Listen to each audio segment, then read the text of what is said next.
নমস্কাৰ, মোৰ নাম হিয়াশ্ৰী দেৱী।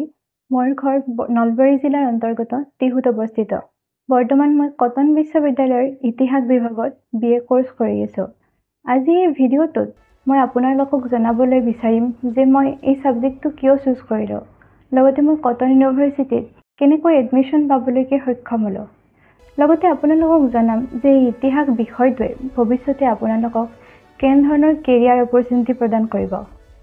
ভিডিঅ'টোৰ শেষত আপোনালোকৰ বাবে এটা ইণ্টাৰেষ্টিং ইনফৰমেশ্যন আছে, গতিকে ভিডিঅ'টো স্কিপ নকৰাকৈ শেষলৈকে চাব। যিকোনো এটা বিষয় পঢ়িবলৈ লোৱাৰ আগতে সেই বিষয়টোৰ প্ৰতি আপোনাৰ ইণ্টাৰেষ্ট থকাটো জৰুৰী। যদি বিষয়টোৰ প্ৰতি আপোনাৰ ইণ্টাৰেষ্ট নাথাকে, তেতিয়াহ'লে হয়তো আপুনি মনে বিচৰা ধৰণে সেই বিষয়টোত সফল হ'ব নোৱাৰিব। ইতিহাস বিষয়টোৰ প্ৰতি মোৰ হাইস্কুলৰ পৰাই লাভ আছিলে আৰু সেইবাবে মই হায়াৰ ছেকেণ্ডেৰীত এই ছাবজেক্টটো লৈছিলোঁ। পৰৱৰ্তী সময়ত মই ডিগ্ৰীৰ এডমিশ্যন লোৱাৰ সময়ত NTA কণ্ডাক্ট কৰা CUET অৰ্থাৎ কমন ইউনিভাৰ্চিটি এণ্ট্ৰেন্স টেষ্ট অৱতীৰ্ণ হওঁ আৰু তাৰ পিছত মই কটন ইউনিভাৰ্চিটিত ইতিহাস বিভাগত এডমিশ্যন লওঁ।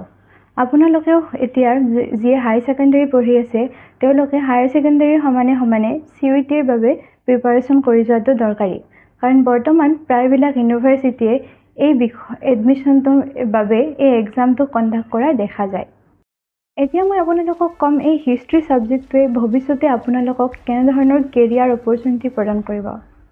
আমাৰ সকলোৰে এটা হিষ্ট্ৰী সম্পৰ্কে এটা মাইণ্ডছেট থাকে যে আমি কওঁ যে হিষ্ট্ৰী মানেই হৈছে ৰজা বা তাৰিখ ইত্যাদিৰ কথা, কিন্তু এয়া এটা সম্পূৰ্ণ ভুল ধাৰণা।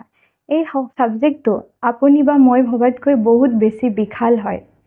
আপুনি যদি BA ইন হিষ্ট্ৰী কৰে, তাৰপিছত যদি আপুনি ভাবে যে মোৰ আৰ্কিঅ'লজিৰ জগতখনত বেছি ইণ্টাৰেষ্ট আছে, তেতিয়াহ'লে আপুনি MA ইন আৰ্কিঅ'লজি কৰিব পাৰে।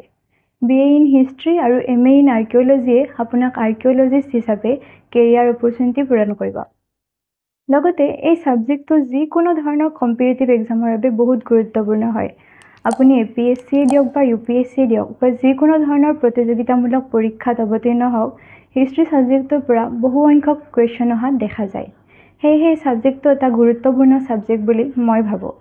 লগতে এই ছাবজেক্টটোৱে যদি আপোনাৰ শিক্ষকতাৰ জগতখনত মন আছে, তেতিয়াহ'লে এজন হিষ্ট্ৰী প্ৰফেচৰ হিচাপে বা হিষ্ট্ৰী শিক্ষক হিচাপে আপুনি নিজকে যোগ্য বুলি বিবেচনা কৰিব পাৰে, যদি সেই ছাবজেক্টটোৰ প্ৰতি আপোনাৰ ইণ্টাৰেষ্ট আছে। লগতে যদি গৱেষণাৰ জগতখনত কাৰোবাৰ ইণ্টাৰেষ্ট আছে, তেতিয়াহ'লে হিষ্টৰিয়ান হিচাপেও নিজকে প্ৰতিষ্ঠা কৰিব পাৰে।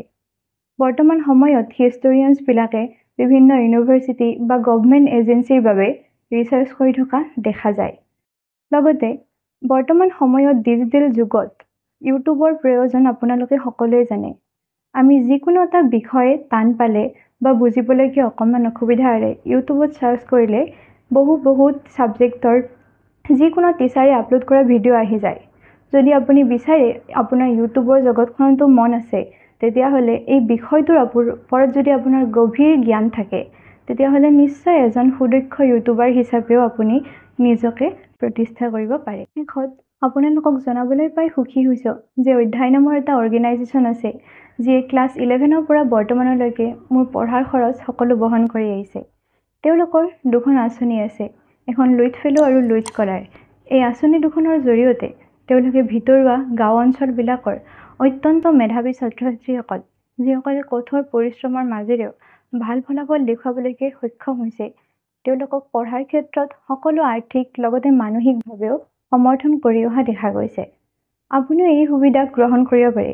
যদি অধিক জানিবলৈকে ইচ্ছা কৰে, তেতিয়াহ'লে ডেছক্ৰিপশ্যনত দিয়া অধ্যায়ৰ অফিচিয়েল ৱেবছাইটটো ভিজিট কৰক। ধন্যবাদ।